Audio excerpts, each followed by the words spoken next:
Okay, so today we'll talk about three architects. We'll begin with Gio Ponti, a very important Italian architect, born in 1891 and he died in 1979. So this is the gentleman. This was the gentleman, not just an architect, but also a designer and an important cultural presence, not just in Italy, but internationally. So Giovanni Gio Ponti, born on the 18th of November, 1891, and today it is the 18th of November, but 2021, was an Italian architect, industrial designer, furniture designer, artist, teacher, writer, and publisher. During his career, which spanned 6 decades, Ponti built more than 100 buildings in Italy and in the rest of the world. He designed a considerable number of decorative art and design objects as well as furniture. Thanks to the magazine Domus, which he founded in 1928 and directed almost all his life, and thanks to his active participation in exhibitions such as the Milan Triennale, he was also an enthusiastic advocate of an Italian-style art of living and a major player in the renewal of Italian design after the Second World War. His most famous works are the Pirelli Tower, built from 1956 to 1960 in Milan in collaboration with the engineer Pierluigi Nervi, the Villa Planchar in Planchar, I guess, the pronunciation, in Caracas in Venezuela, and the Superleggera chair produced by Cassina in 1957. Well, this is a very sketchy description. He did much more than this.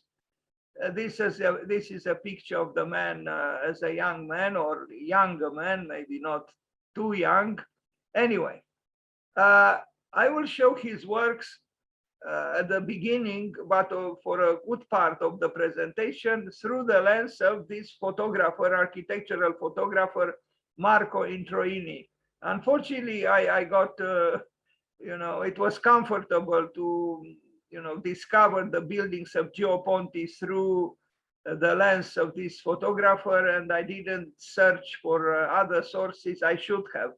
So now you'll have to look at his work in black and white photographs, well taken, but somehow after a while I myself got tired, but I had no time to add some color photographs except for his last works. Anyway, we'll look at his work through the lens of this photographer, Marco Introini. And this is the photographer. Sometimes Italians sport long beard and short hair. Anyway, a good photographer. And by the way, if you are interested in Italian architecture, he has a website or a blog where he has many entries, many very important Italian architects whose work he photographed extensively. Marco Introini. So we begin with Casa di Via Randaccio in Milano, 1924-1936. We wouldn't describe it as being highly modern. It's a very early work by Gio Ponti, but he built when he was a young man. So Gio Ponti,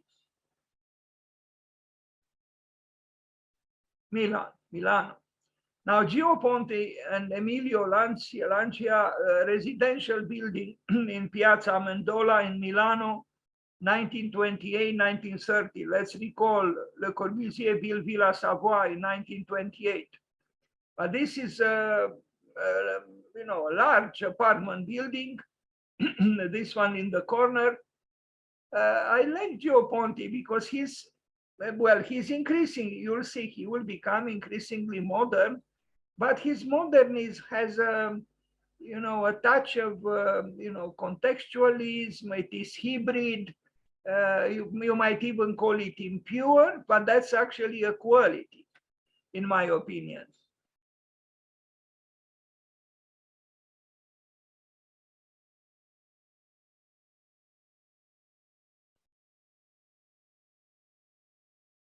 Of course, from this building and the Pirelli Tower is a long distance. Now, Torre Branca in Milano, again, 1932, 1933.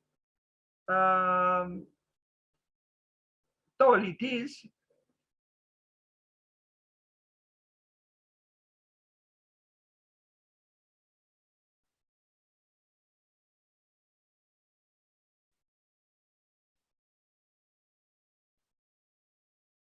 I don't know who the engineer was here. In the case of the Pirelli Tower, it was Pierluigi Nervi. Anyway, now we're beginning to see that the older structures near the tower that Gio Ponti built are, almost, they look almost made by Claude Nicolas Ledoux, of whom we'll talk a little bit later. Gio Ponti, Antonio Fornaroli, Eugenio Soncini, Casa Mormonti in Milano, 1933-1934. You see already the simplification of the architectural language. It's already a modern block of flats. It almost looks like a building built after the war, not before the war, the Second World War. Now, again, Gio Ponti, Emilio Lancia, the residential building on Torre Rasini in also in Milano, 1933, 1934. So you see very quickly, in just a few years, he's getting rid of any historicism.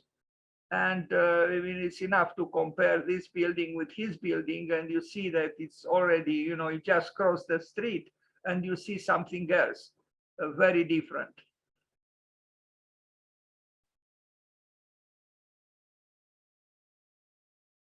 Okay, another building, Montecatini building, 1936, 1938.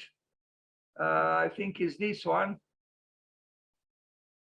Here we are already, moderns with together with Gio Ponti, and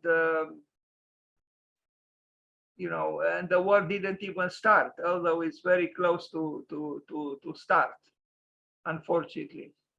But still, despite the modernity, you still see certain things which are with some difficulty, describable in terms of modernity. I mean, there is a certain modernity, but there is also a sense, and this is common in the work of Gio Ponti. His work has a certain complexity, even formal complexity.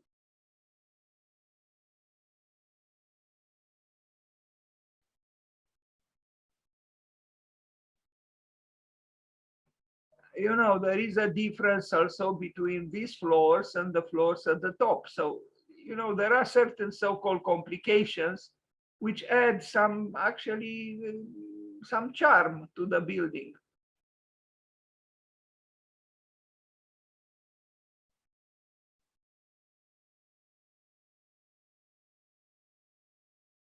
Okay, another, or is the same, is number 2, is in the same area, also by him.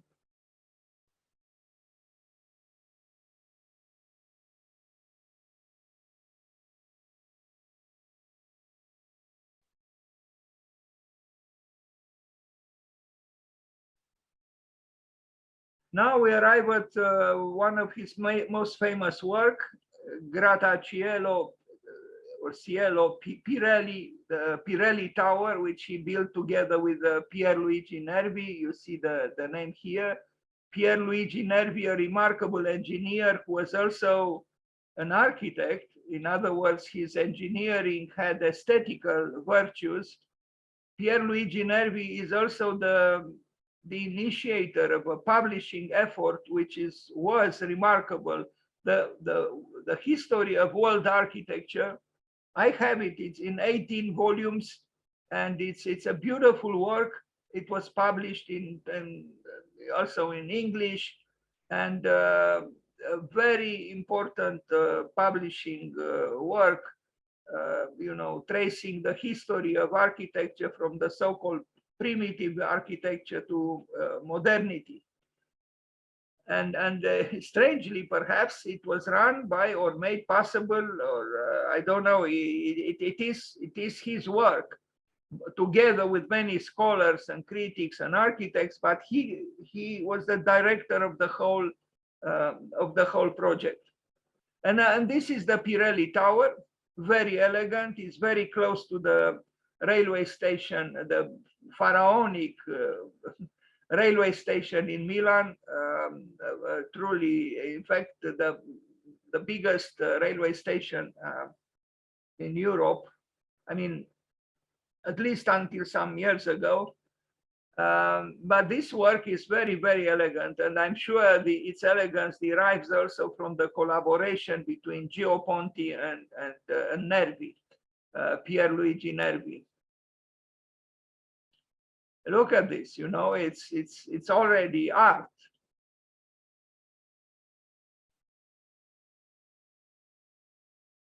I mean, this is the difference between architecture and just building. This is just a building, and this is architecture. And it is architecture because, if I am to express myself in exalted terms, the building sings.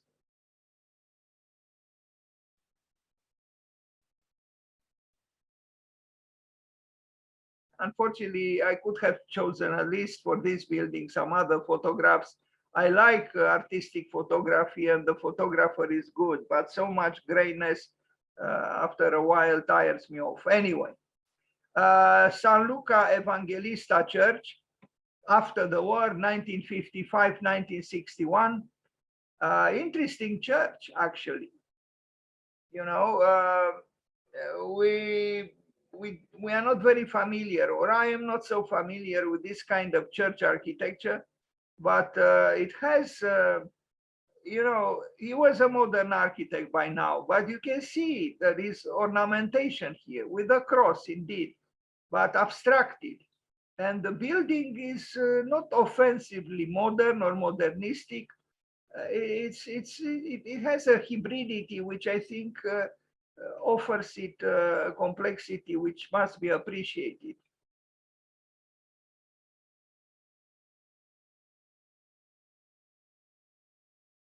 So from mid-century, 1955, 1960.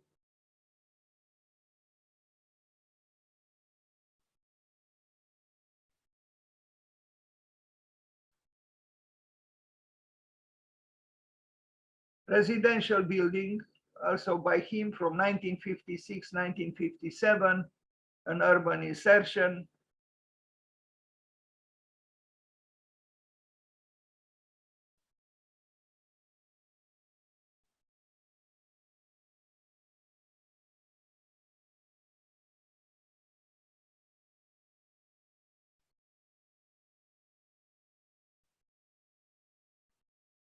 Okay, Casa Melandri in Milano, 1956, 1957.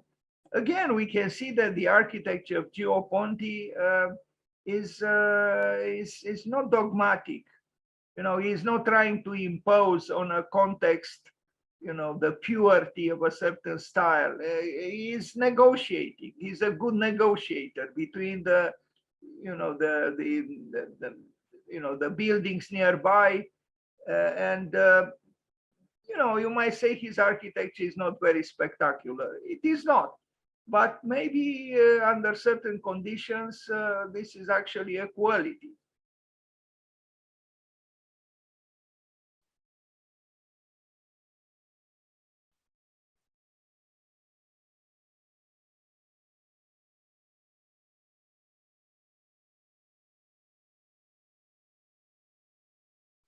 He obviously built a lot in Milan.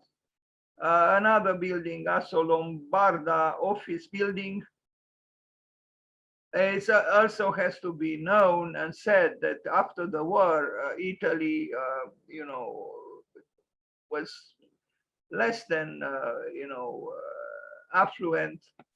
The war had a strong impact, not just on Italy, of course, but now we talk about Italy. So there were many buildings that were built, rather quickly, and perhaps not with the biggest budgets.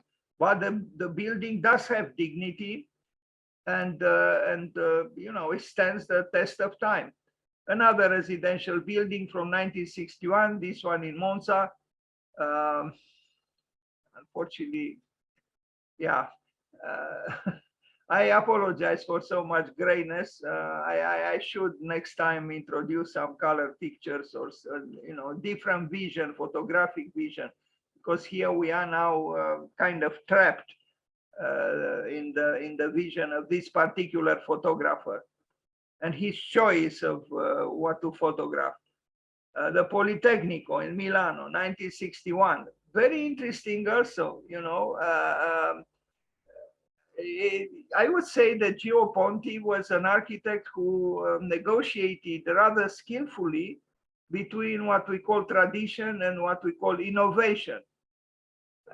You know, these are not, you know, extravagant buildings, but they have clearly architectural intentions, which show an open mind, and I think it's interesting. This university campus for an important university in Milan and in Europe in general, I think these buildings are interesting.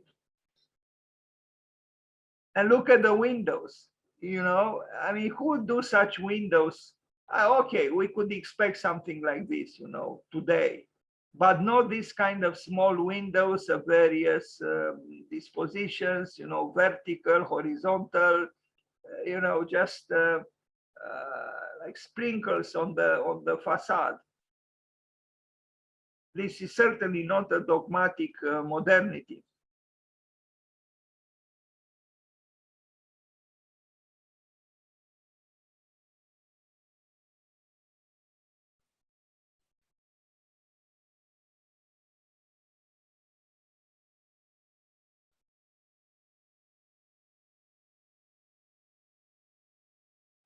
He didn't need too many windows here because obviously it was here, it is here an auditorium.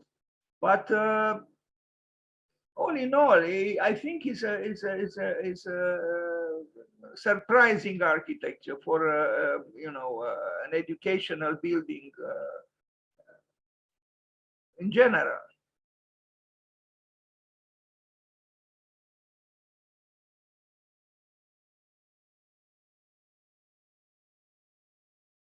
Gio Ponti in Milan.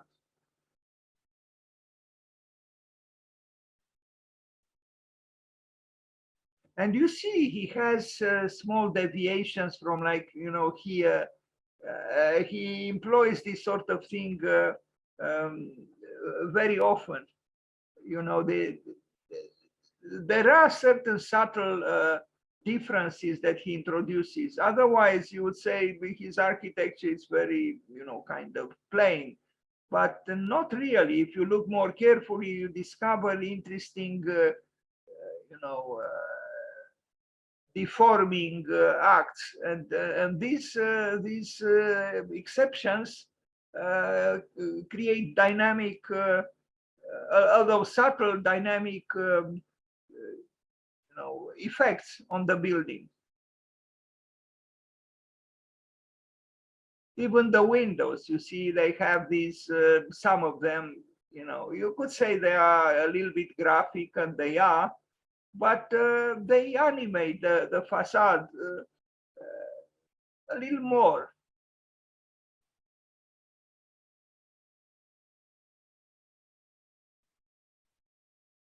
Now, again, for the Politecnico in Milano, a different kind of building. Here is kind of a mixture between the Pirelli Tower and what we just saw previously.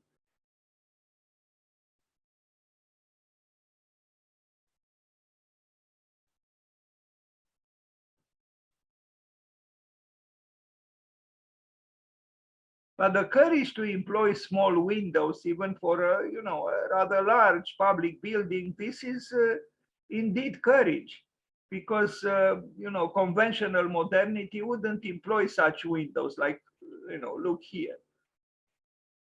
And this creates a particular architectural aesthetics. Another building in Milano. This man built half, probably half of Milan. Uh, Even this building is kind of interesting because there is a certain playfulness, but discreet, and you are not sure exactly about when this building was built. It could have been built before the war.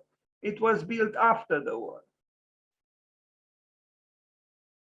It's almost anonymous, and this is a quality to have an architect of his stature create an architecture which is not screaming a signature or a name that is his name. Look at the side elevation also. It's hybrid, and rather charming because of this. Also notice that this is not a straight line. So it's a little bit curved, in accordance with the street. This also creates a very gentle, delicate organism. You see it here at the top.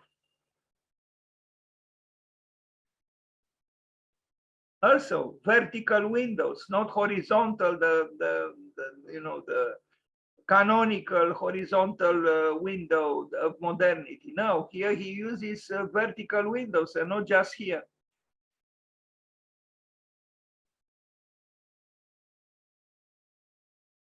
Okay, Chiesa, another church, but this one in San Francisco from 1961 to 1964. Also a very interesting work, in my opinion. I mean, no one can contest, the complexity, the lyricism, the graphic qualities, the representational,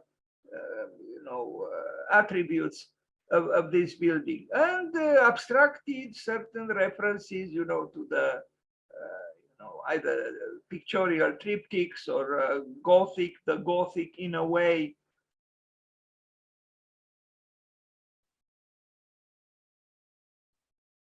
I mean, you see here this artwork, and then you see the entrance into the building.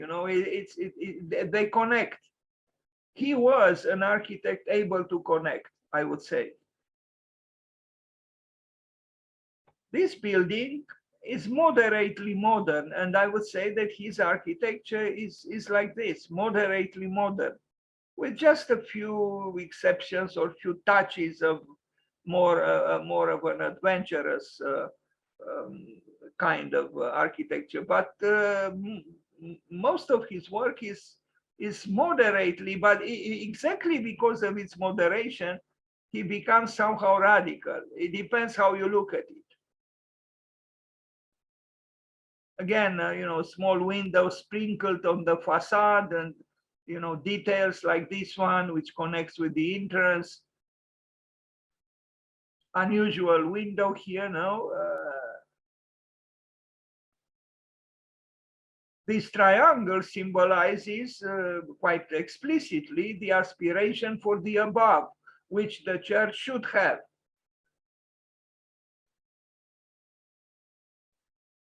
Even the structural elements, I'm thinking now of the sculpture by Auguste Rodin, the cathedral.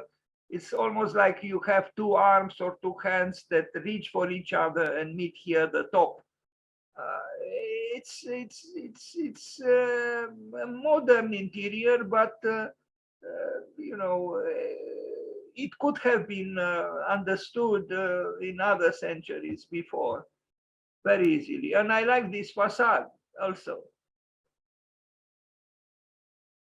The idea of a door within a door is an interesting one, and kind of symbolizes correctly the relationship between the human and the divinity. So this is the the opening for man, and this is the opening for God.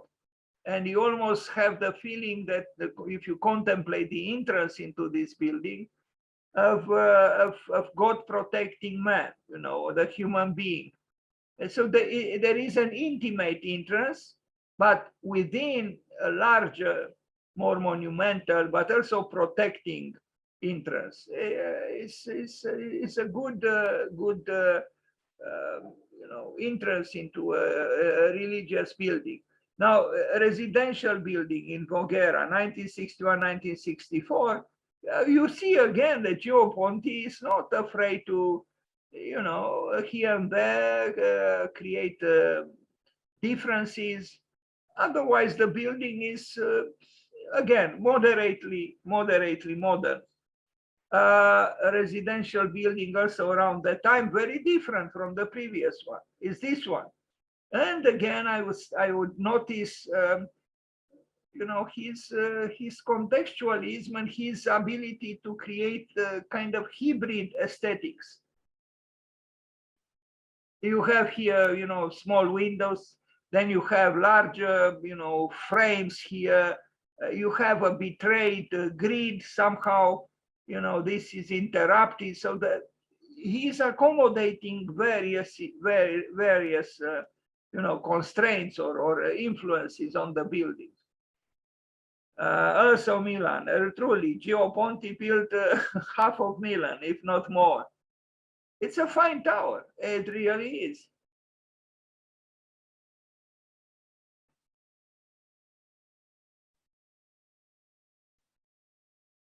And you have here, some references perhaps to castle, which you wouldn't expect in a modern building, to a certain medieval architecture just there at the top. Otherwise, the building is quite, it's a modern building through and through. And the back is also interesting, or the long facade. Again, this is sophisticated architecture. And I like the way, this is how I express myself, he sprinkles the facade with the windows, which are different from this, but it's a different facade, it's a different condition. And also the fact that he breaks the, a more conventional architect would have continued to express the structure of the building all the way to the top. No, he doesn't. He shows some of it, then he interrupts it. Also here, creates interesting things.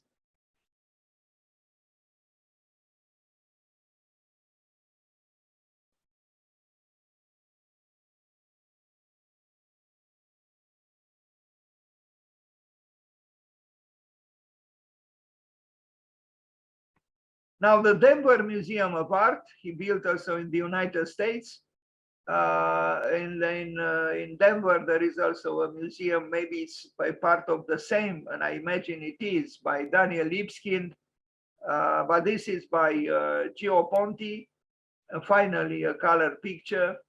I like the way, well, kind of emphatically, he curves the wall with this big opening in order to see the landscape of Denver. But again, the facades of his building are, fortress-like, but made lyrical through gentle gestures of opening up through small windows of various sizes and various forms. So yes, it is in a way a fortress, but I would call it oxymoronically a gentle fortress. Usually fortresses are far from being gentle, but this one is gentle.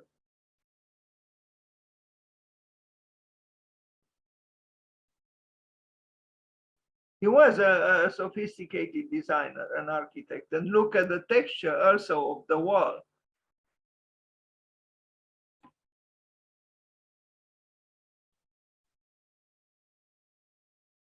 Gio Ponti in Denver, Colorado, in the United States.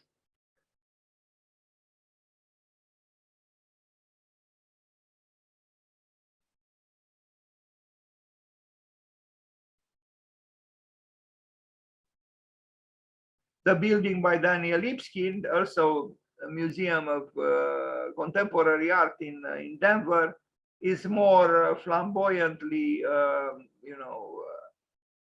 audacious, but I don't know. I don't know if there is more complexity in the work of Daniel Lipskin than in the work of Gio Ponti, who, with more moderate means, creates a richness which I'm not sure can be easily observed in the other building that I mentioned.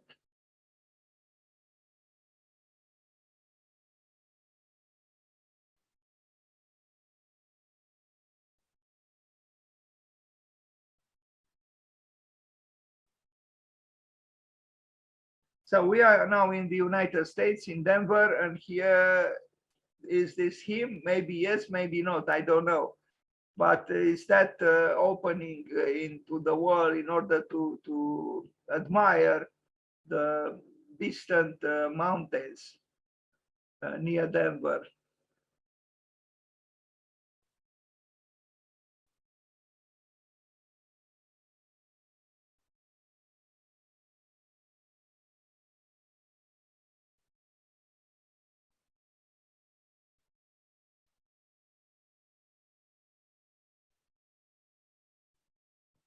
Actually, this is the building by Daniel Lipskin, right here. And this is the building by Gio Ponti.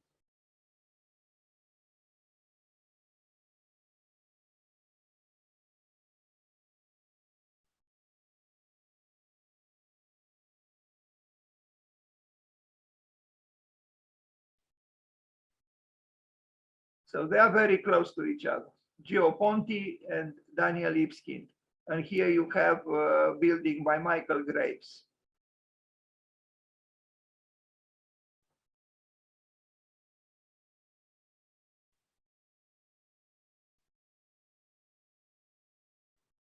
Okay, in Tehran, a villa, a large building, very interesting. Look at the plan.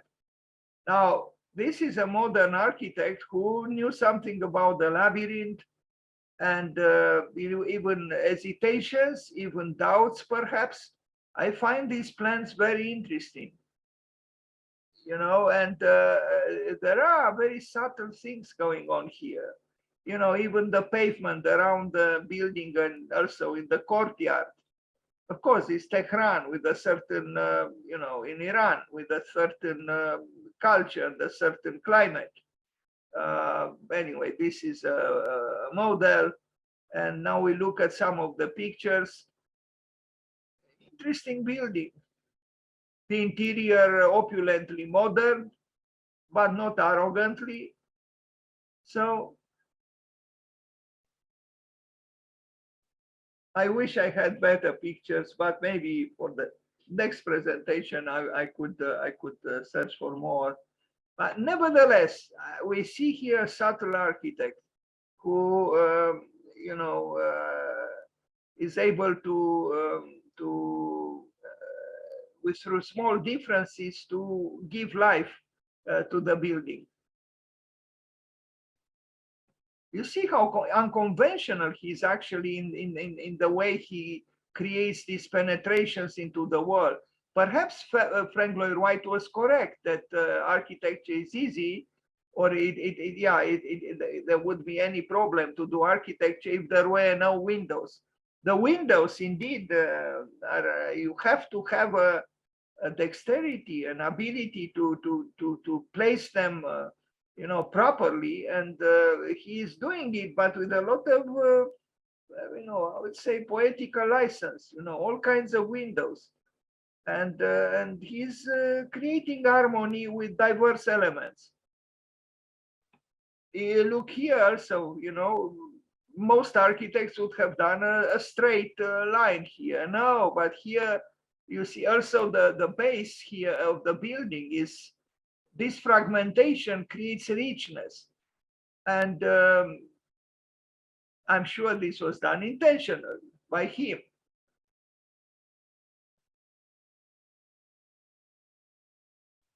And look at the courtyard.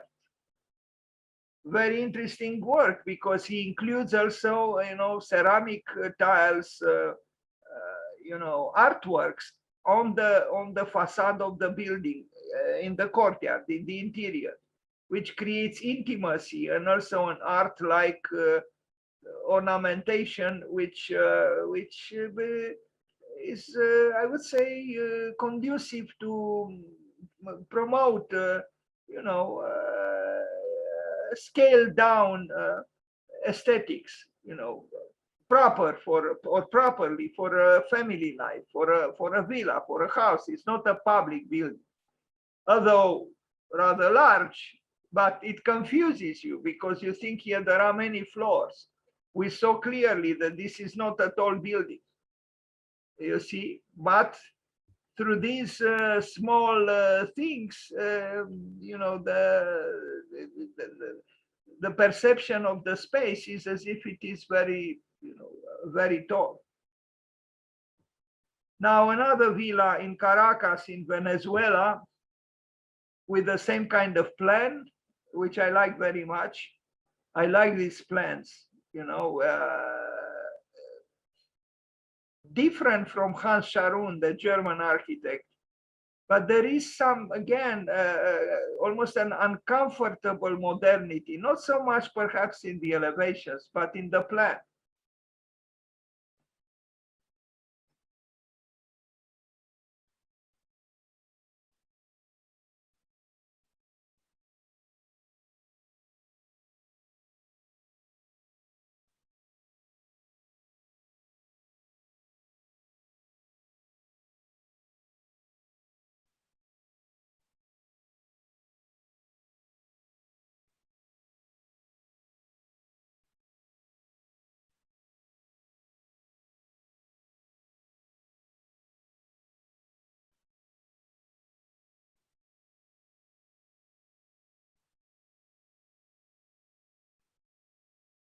Also, it's interesting, how he accesses, this area with the entrance of the house. I imagine the large glass part of this portion of the building, but the stair is very intimate and a little bit curved and narrow. And again, he plays with the opposites and with the conjunction of opposites.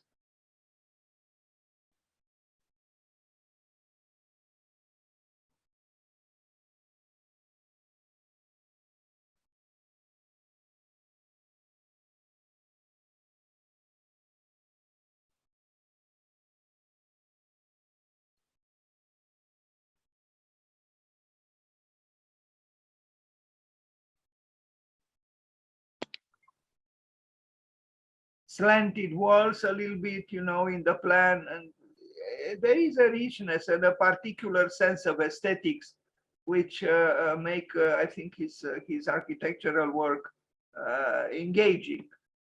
Look here, so all kinds of, analysis of, how one would see certain things from certain parts of the rooms or of the space. So he offers surprises.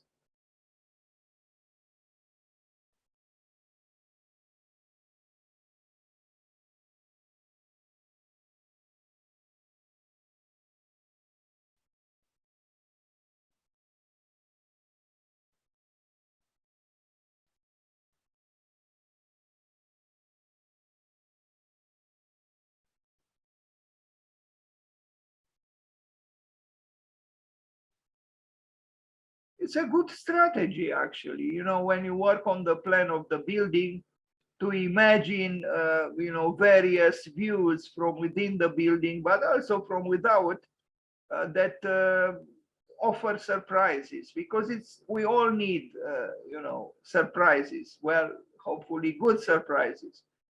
This is a way of channeling the views and the perceptions of the building in certain ways. Maybe from the outside, you wouldn't expect the richness of possibilities, visual possibilities within the building. But I'm sure that once you are in the building, you become aware of them. Because in a way, what all of this adds up to is breaking the box. And look at this, strange corner here, and also here. It is unique. Strange, also here. somehow, and also here. And we also see it in the, you see it here in the elevation. You might say that these are affectations. Well, you know, I'm not sure about that. Look at this wall here. What architect to do something like this? You know, not many.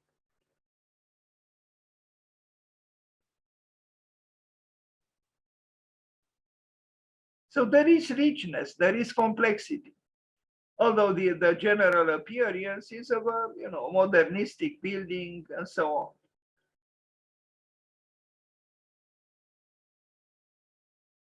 The model, and you see some views, and I'm sure that living there is pleasant exactly because spaces communicate through various perspectives and opening up all kinds of relationships. Caracas, Venezuela. Now, a church, an important cathedral, I don't know, I tried kind of in a hurry to learn why it is called the Co-Cathedral, the Great Mother of God Co-Cathedral from 1970 in Italy. And it's an interesting church or cathedral.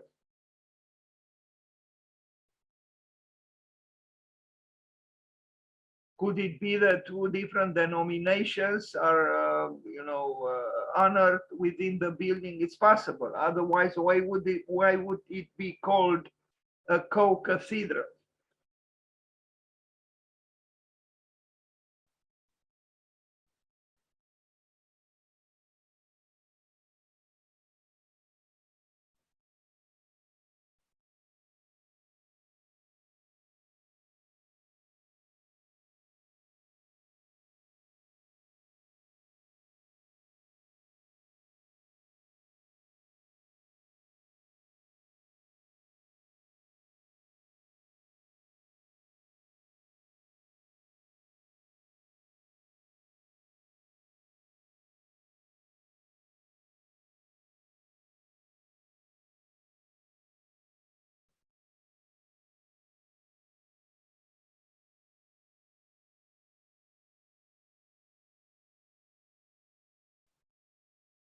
It's not in a very good shape, at least when these photographs were taken.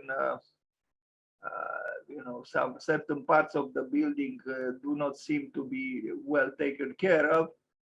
But I hope that since these photographs were taken, things changed.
Courageous also chromatically. I mean, look, who placed within a church green tilings, you know, or tiles? Not too many people, I think. Well, he did. Now, I'll show some furniture designs by Ponti. Superleggera chair, which apparently is considered a masterpiece, is highly valued, probably very lightweight, made of fine materials, fine wood. It is very elegant, it's true. And although it seems fragile, it is perhaps very sturdy. But the Italians are great designers. There are other architects who designed beautiful pieces of furniture. This is considered a classic. It is in a way timeless. It is modern, but it could have been done and used, in modern acceptable ways in other centuries, perhaps. A table, a side table, Ponti. And here I found this, kind of, composite, image with him, because many ideas sprang from his head. The magazine Domus and the Pirelli Tower and the chair we just saw and so on, and an exhibition with his works, 1950s, and other chairs.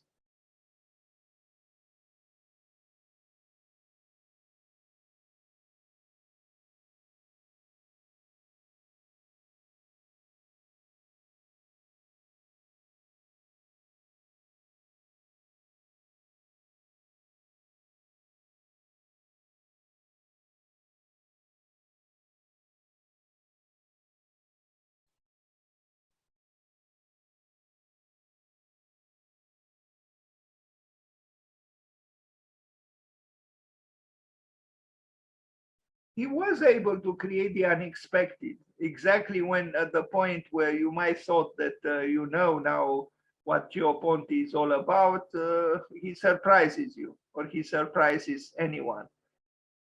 A good architect and a good designer and a good presence on the architectural scene for many years in Italy, in Europe, and in the world.